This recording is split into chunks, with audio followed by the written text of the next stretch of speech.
Yang kekasih dalam Tuhan Yesus Kristus, Kepala Gereja, yang baru-baru kita ingati merayakan kebangkitannya, Paskah.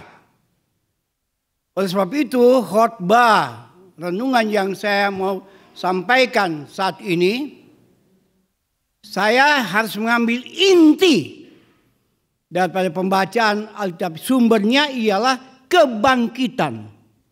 Kalau Yesus tidak bangkit, tidak ada penampakan. Kalau Yesus tidak bangkit, kita bersama murid tidak melihat lagi dia secara fisik badannya. Oleh sebab itu, sentral inti berita Paskah ialah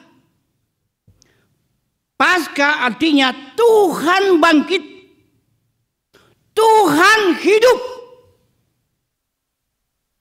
Ya, memang itu benar. Tetapi hidup di mana? Hanya di sorga atau juga di bumi dan bulan? Ada nyanyian damai di bumi. Sekarang boleh menyanyi damai di bulan. Sebab bulan sudah bisa dihidupi orang. Jadi kalau dunia ini mau dihukum, larilah ke bulan. Kita akan selamat. Tapi itu bukan teologi Kristen. Ya. Hanya dalam gereja atau juga di luar, di dalam masyarakat, di luar dinding gedung gereja ini. Gedung gereja yang kita sebut rumah Tuhan. Hari ini bapak-bapak, ibu-ibu membebaskan diri, tinggal di rumah, lalu datang di rumah Tuhan. Karena kita mau bertemu dengan Tuhan Allah. Lalu saya juga katakan bahwa apakah kebangkitan ini hanya dalam Alkitab, hanya di dalam khotbah, atau juga di dalam kehidupan kita, di dalam pergumulan kita, di dalam penderitaan kita. Ingat, Yesus sebelum ia bangkit, dia menderita sangat. Di tangan Getsemani, dia berteriak, "Papa, Papa, mengapa engkau tinggalkan aku?"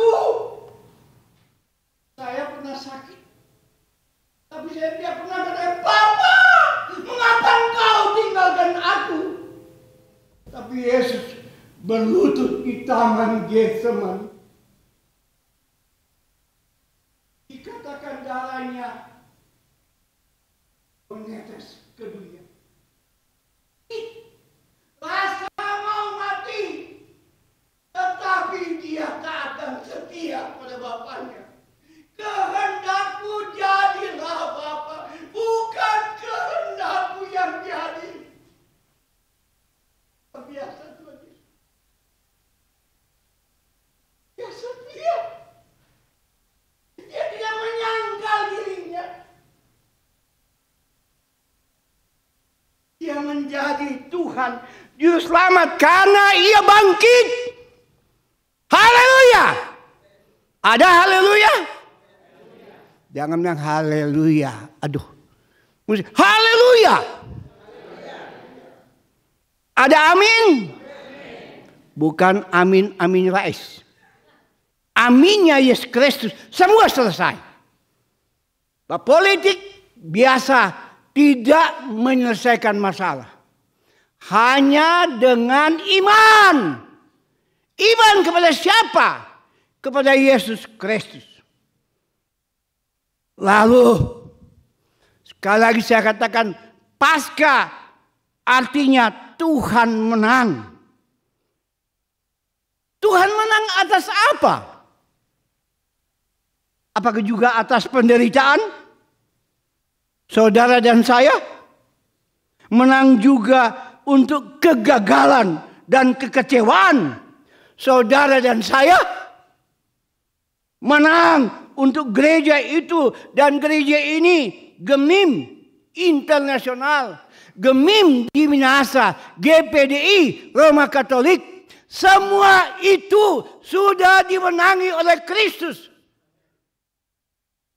Tapi gereja-gereja sekarang ini belum sesungguhnya mendengar doa Tuhan Yesus. Kiranya semuanya menjadi satu. Banyak gereja-gereja mengadakan ibadah kebenaran rohani hanya untuk menyemarakan institusi gereja. Iming-iming kalau boleh ada yang pindah. Bukan saatnya sekarang pindah-pindah. Tetap dalam Kristus. Amin. Kemanapun gereja itu didasarkan pada Yesus Kristus pada gereja.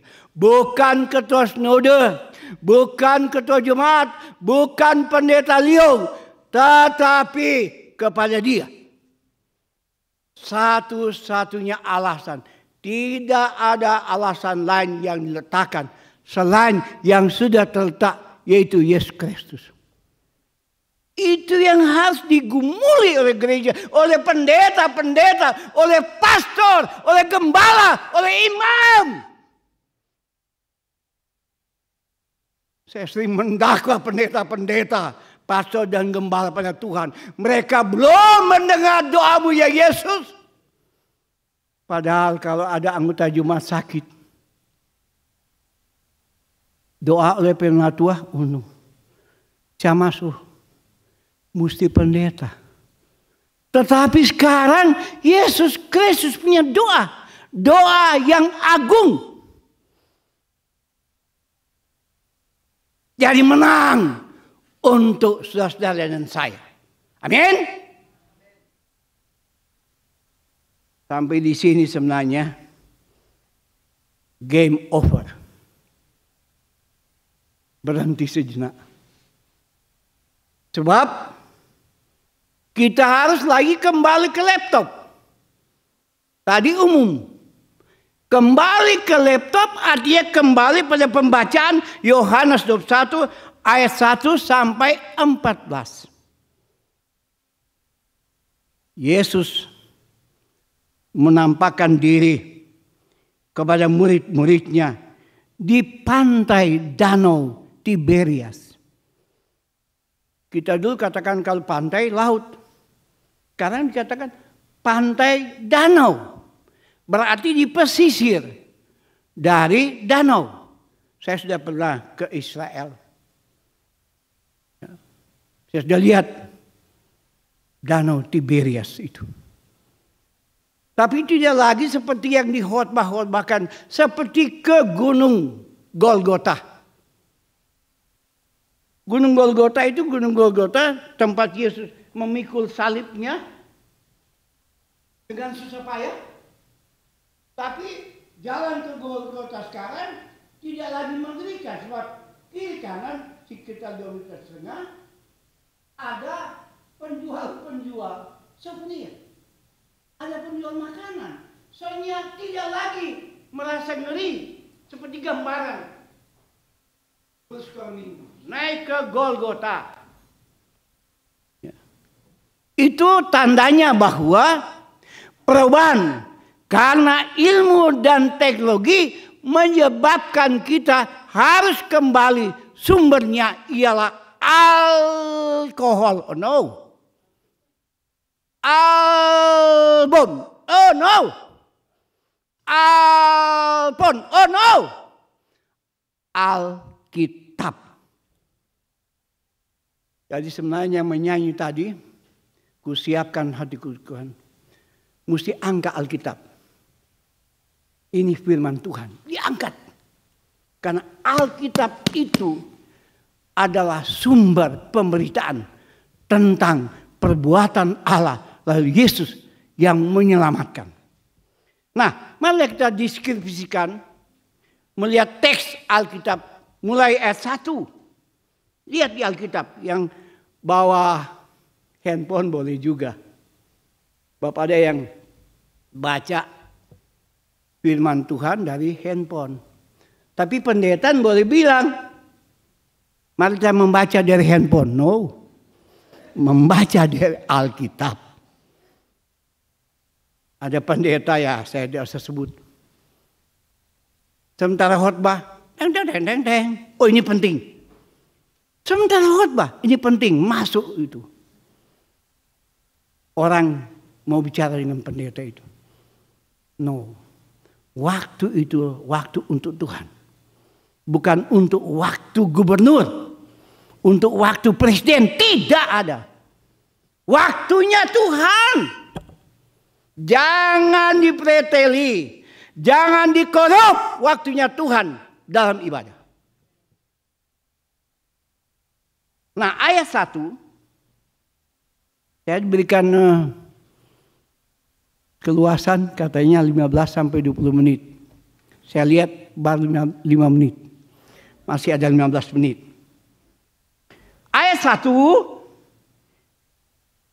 Yesus menampakkan diri kepada muridnya di pantai Danau Tiberias. Ayat 2. Di pantai itu, lokasi itu, Petrus, Thomas, Nathanael, dan 2 orang murid lagi, mungkin 5 sampai 7, sudah semalam suntuk di atas perahu.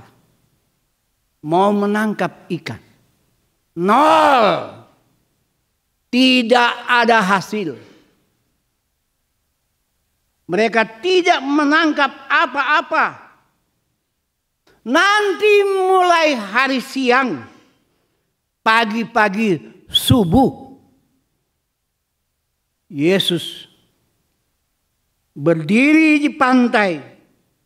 Tetapi mereka tidak tahu bahwa itu adalah bosnya, Yesus. Mereka belum tahu. Terus Yesus menyapa mereka ayat 5. Hai anak-anak, apakah kamu mempunyai lauk pauk? Lauk pauk adalah makanan sudah lengkap. Ada ikan, ada sayur, ada nasi, ada roti, dan lain-lain. Mereka menjawab, tidak ada. Tidak ada, kasihan Tuhan. Tuhan sudah berlelah semalam suntuk. Tetapi belum ada hasil. Lanjut.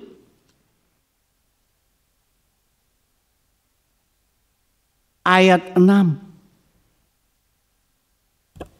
Kata Yesus pada mereka, tebarkanlah jalamu di sebelah kanan perahu. Selalu kanan. Tuhan selalu diungkapkan mempunyai tangan yang kuat sebelah kanan.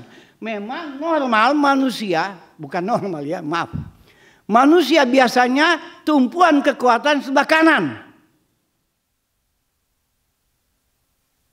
Tangan kanan tidak di tangan kiri. Tapi ada kidal di sini, coba. Ada yang tangan kiri. Haleluya. Kalau main badminton, pukulan smash dari tangan kiri tidak tahu arahnya kemana. Jago. Bapak tahu main badminton? Oh, bagus. Saya dengar di Hartono sudah punya jemaat gereja di sini. Dia pemain unggul Indonesia dulu. Tapi gaya lama. Gaya sekarang ialah mesti reket di atas. Supaya kalau dia setengah turun sedikit. Kalau di bawah. Tapi kalau di bawah, kalau dia di atas, tek, hilang waktu. Timing paling penting. Seperti Yesus yang dinanti-nantikan datang kedua kali. Timingnya singkat sekali. Singkat sekali. Tadi malam kami diskusi Alkitab di Jemaat Pendeta John. Ya. dan membaca tentang wahyu. Orang susah mengatakan dalam waktu yang tiba-tiba. Seperti pencuri datang di waktu malam. Tapi Yesus tidak mempraktekkan pencuri sama dengan di mall. Ya, tidak. Pencuri kan bilang, dia nggak mau bilang, tante, ibu jaga baik-baik itu berangkas ya. Tutup baik-baik itu pintu. Dia nggak bilang begitu. Justru dia masuk pada waktu kita tidak siap. Tidak berjaga-jaga. Tidur lelap. Itu ayat yang ke-6. Tebarkanlah jalamu di sebelah kanan perahu. Lalu maka kamu akan mendapat, memperoleh. Mereka mendengar. Mereka mengikuti kata Yesus. Banyak orang Kristen sekarang tidak lagi mendengar kata Yesus. Kata mungkin dari pemimpin, bosnya perusahaan. Kamu harus begini. Oh, dia bikin. Tapi Yesus banyak kali tidak lagi mau didengar oleh orang-orang Kristen. Ingat, Yesus menyuruh kita pergi ke ujung bumi. Jadikan segala bangsa itu apa? Muridku. Ibu 100, Bu. Dapat hadiah saya sebuah mobil sedan plastik. 100. Nah, jadi Tuhan menyuruh menjadikan murid, bukan menjadikan Kristen. Oleh sebab itu di Indonesia tidak boleh satu agama menjadikan negara itu negara agama itu. Saya sangat menentang itu. Dan saya harap saudara-saudara juga menentang itu. Tidak boleh negara ini berdiri atas agama itu. Dia harus berdiri daripada pernyataan Allah dalam Yesus Kristus. Dan apa yang terjadi bapak-bapak, ibu-ibu? Mereka tidak dapat mengangkat jala karena banyaknya ikan yang tertangkap. Oh, banyaknya ikan. Tapi dikatakan bahwa jala pukat tidak robek.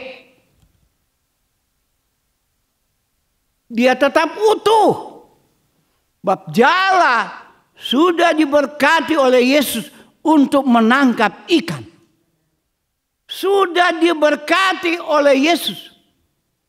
Diberkati oleh Yesus. Ibu waktu kawin siapa yang memberkati? Pendeta? So lupa? Pentrawiku. Bapak waktu menikah? Oh belum. Menikah aja. Nanti tsunami ndak kawin. Ndak. Bapak waktu menikah ibu pendeta siapa? Yang memberkati. So lupa apalagi pembacaan Alkitab. Paling kurang ingat-ingat tuh malam. Nah, bukan pendeta yang memberkati. No. Yang memberkati Tuhan Yesus. Sebab jodoh, cinta kasih itu ciptaan oleh Tuhan, diberikan pada seorang laki-laki, seorang perempuan menjadi suami istri. Kecuali mentabiskan memberkati gedung. Pendeta memberkati gedung, materi. Tapi cinta kasih jodoh, seorang laki-laki, Yesus yang memberkati. Ya, tapi banyak orang cuma rumah ditabiskan. Oto, ibu punya oto tuh, mobil. Mobil ada yang 250 juta. Rumah dibangun 150 juta boleh. Kenapa mobil dibeli tidak ditabiskan oleh pendeta? Minta pendeta tabiskan. Bab rumah tak tinggal ditampah. Tapi mobil membawa karena bisa celaka. mesti diberkati oleh pendeta supaya tetap dipakai, tidak menyebabkan kecelakaan. Jadi mulai besok siapa yang beli mobil panggil pendeta, dia tabiskan, ya, betul kan Bu? Ya, oke. 100 untuk ibu, dapat hadiah lagi. Minta pada Tuhan. Nah, lanjut. Ayat 7 dan 8 sudah lebih klimaks. Si Petrus, Pet ini terkenal orang yang punya reaksi banyak. Pak Tuhan Yesus, dia paling, dia yang pertama kali, ya, disebut terjun ke dalam danau, lalu mengkoordinir teman-temannya untuk mengangkat jala yang penuh dengan ikan. Bukan cuma Petrus, dia panggil teman-temannya secara bersama, dalam satu kelompok bersama. Jangan cuma Petrus, dia tidak akan mampu, malah dia rupanya telanjang. Ya, lalu dia pakai pakaian dulu, baru dia terjun. Nah, ada cerita sedikit tentang Ibu Pendeta, sudah 11 menit, ya. Masih ada 9 menit. Ada cerita begini, si Petrus itu tukang koreksi Yesus. Yesus bilang, ayo murid-murid semua ikut saya bikin perjalanan. Ikut. Sudah mau malam. Bos, kenapa belum berhenti? Aku sudah lapar. Dan oke. Kumpul, angkat dan ambil batu. Mampuan aja ambil batu. Boleh ambil semua. Di Simon Petrus cuma pakai kerikil. Dapat. Sombong ini. Makanya kalau udah ya. Kamu sombong. Saya bisa bersiul. Kamu tunjuk. Jago. Ikut. Lalu saya bilang. Bos, makan. Oke. Kumpul, bikin lingkaran. Semua batu yang dua masing-masing. Letakkan di depan. Mari berdoa. Batu jadi roti. Siapa nak bilang kenapa Nabi ini mau jadi roti? Kalau dibilang jadi roti, saya bawa yang paling besar.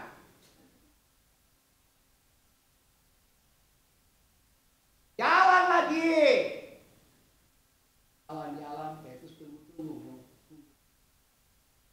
Oke, ambil batu lagi. Si Pet angkat batu yang paling besar, jatuh bangun. Teman-temannya semampu aja. Bos, makan. Oke, kumpul lagi. Bikin bulatan. Lepaskan batu di lubang-lubang yang ada di depan. Oh bos, kapan nak bilang itu batu mau tutup lubang-lubang? Nah, inilah Pet. Jadi jangan bersikap sebagai Petrus. Selalu mau mengkritik Yesus. Di Indonesia sekarang bukan cuma mengkritik Yesus.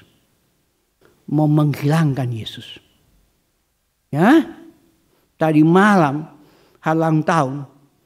Lalu yang ulang tahun ada lilin, ada kue. Saya bilang jangan dipadamkan lilin. Sebab lilin lambang sinar kasih Kristus. Jangan dipadamkan.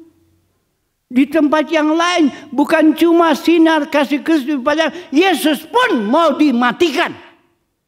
Kita tidak. Kita harus hidup bersama Yesus. Amin. Yesus tidak boleh digeser di bumi Indonesia. Di Amerika Serikat.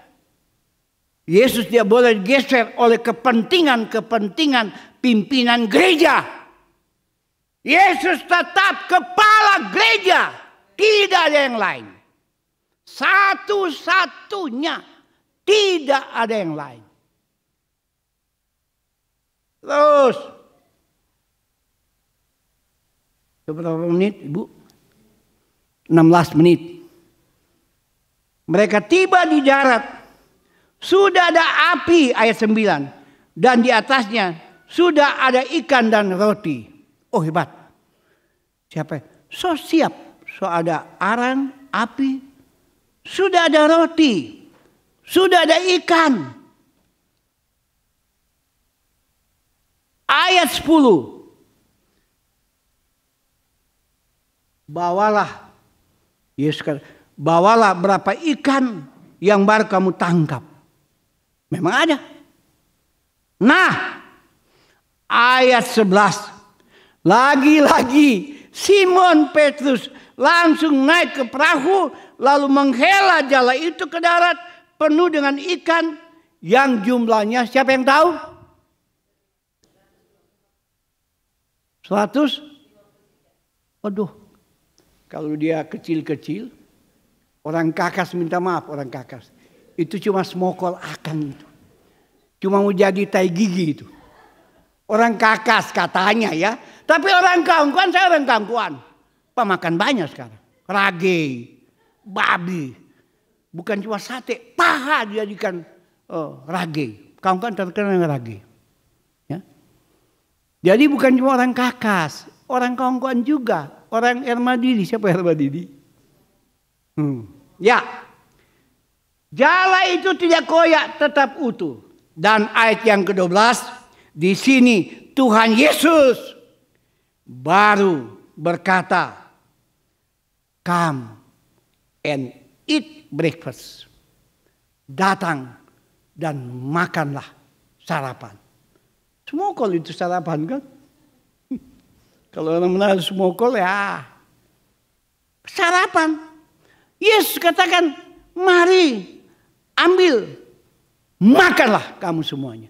Dalam perjamuan kudus, Yesus dilambangkan dengan roti yang dipecah-pecahkan bagi keselamatan kita. Darahnya tertumpah bagi penyelamatan kita. Itu lambang bahwa Yesus dipecah-pecahkan sampai ke Amerika Serikat.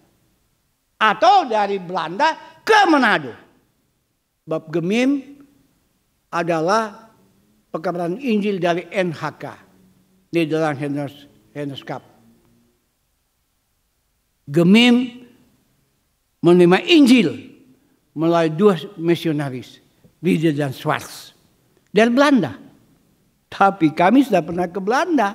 Bapak-bapak, ibu-ibu bersama istri. Saya diundang oleh bukan ketua Sinode Protestan. Saya diundang oleh ketua gereja-gereja Pantekosta di Belanda. Lalu saya memimpin di gereja itu. Dan apa yang terjadi bapak-bapak? Ada kota orang Manado lagi banyak sana. Perki Persekutuan Kristen Indonesia. Nyandak baku masuk, tidak baku cocok antara yang lain dengan yang lain. Oh, kasihan.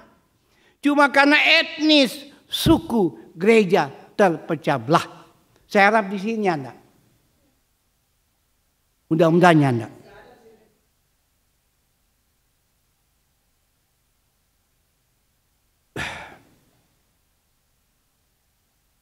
Kembalilah kepada Yesus.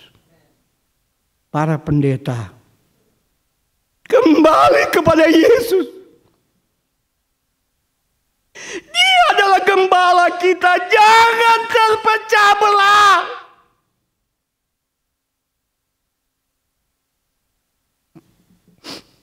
Maaf saya menangis tentang ini. Saya ditemukan pendeta sebagai gembala. Mengembalakan domba-domba menjadi contoh teladan bagi domba-domba.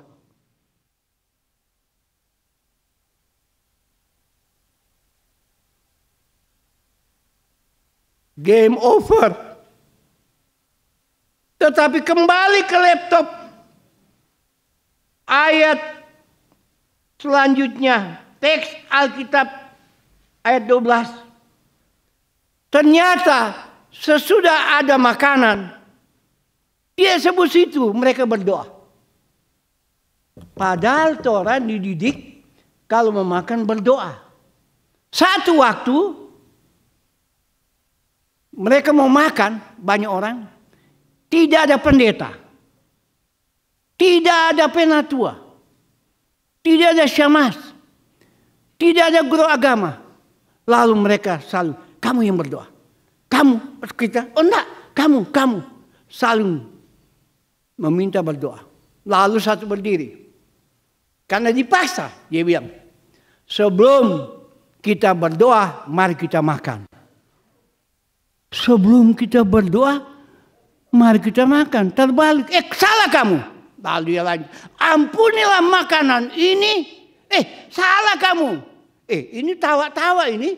Babi jadi penyebab penyakit. Ampuni. Bukan itu. Ini yang diampuni. Gergantang yang diampuni. Harap bapak-bapak, ibu-ibu ingat baik-baik. Ya, kalau makan bukan. Sebab saya sudah dapat penyakit karena itu. Karena tawa. Darah tinggi. Tiap hari mesti minum kenderin. Tiap hari. Kalau Anda ya akan menyebabkan saya lagi linglung. Nah, lanjut.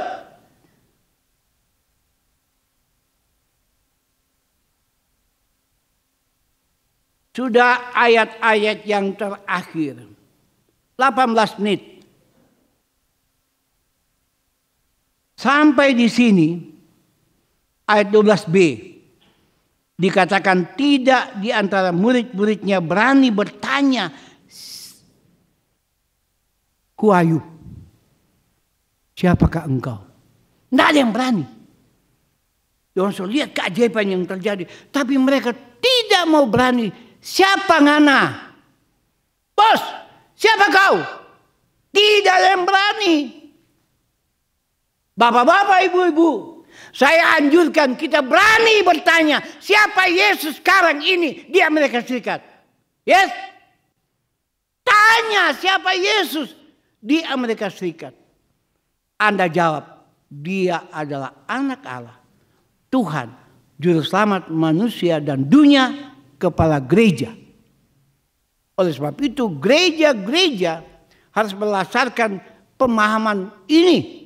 Lalu yang kedua, gereja-gereja memakai Alkitab yang sama. Ada satu aliran merubah nama Allah Yehova. Ya, mereka menyanyi, kami puji Tuhan Yehova. Kacau.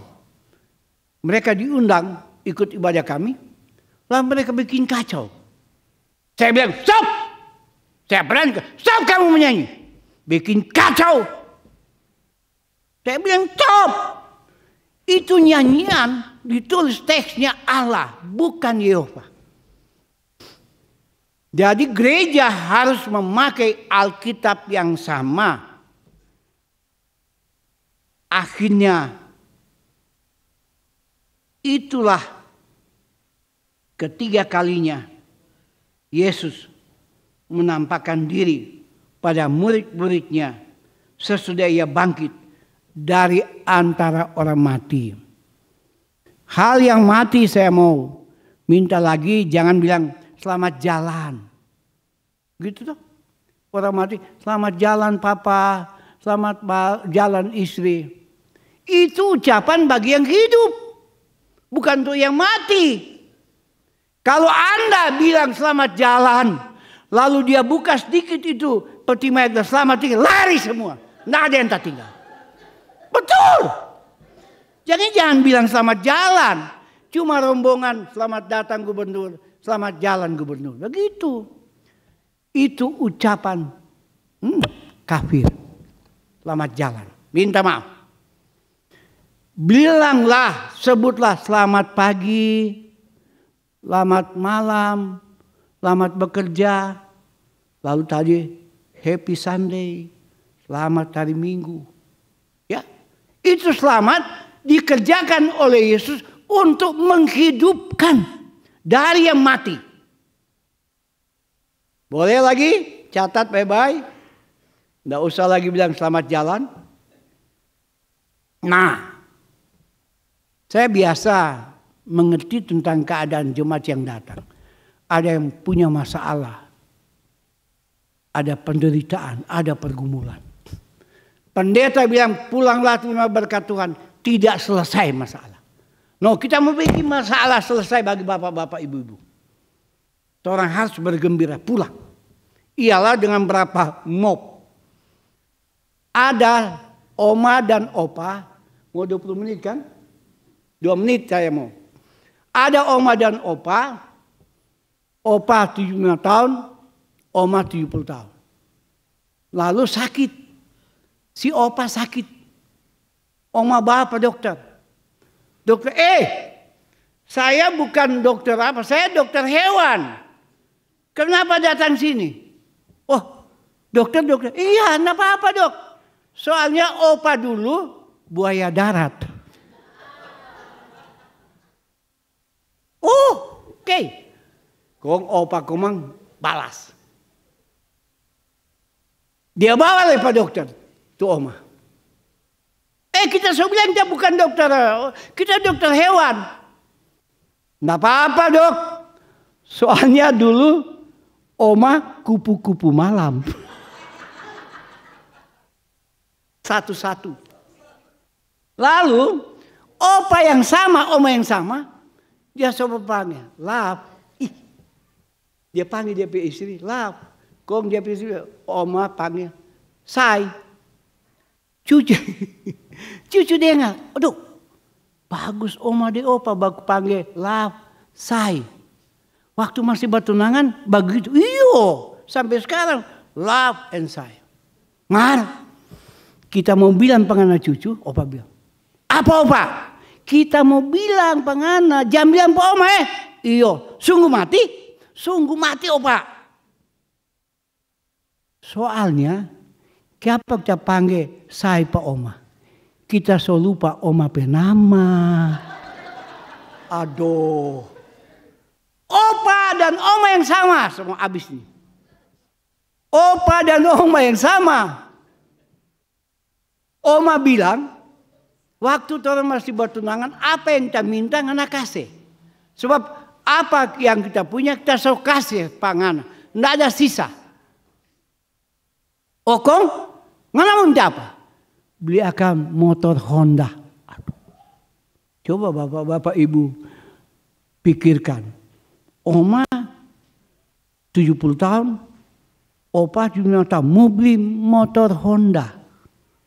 Mal karena kesetiaan, opa pi ambil motor.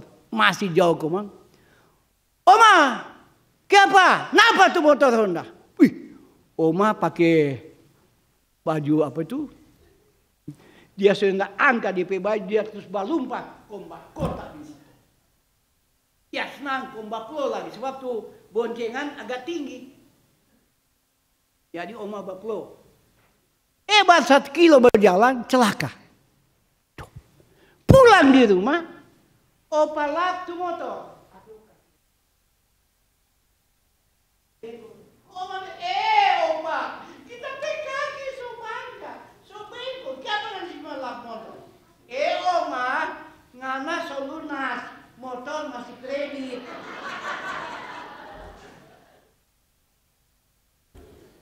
Finish, baknya tidak ada lagi. So yang tidak ada. Finish. Saya tidak katakan amin. Bab yang mengaminkan khotbah, mereka akan melakukan kebenaran firman Tuhan.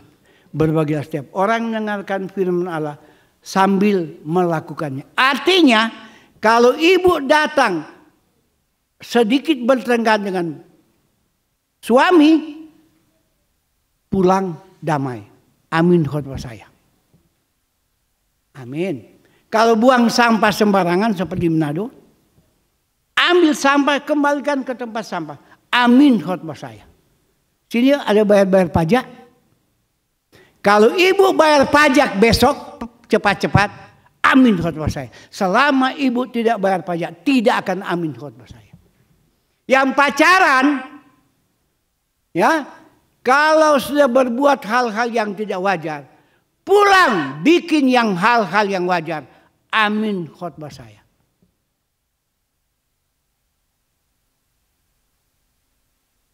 Kita habis, Pak. Game over ya. Tapi finish. Saya mengundang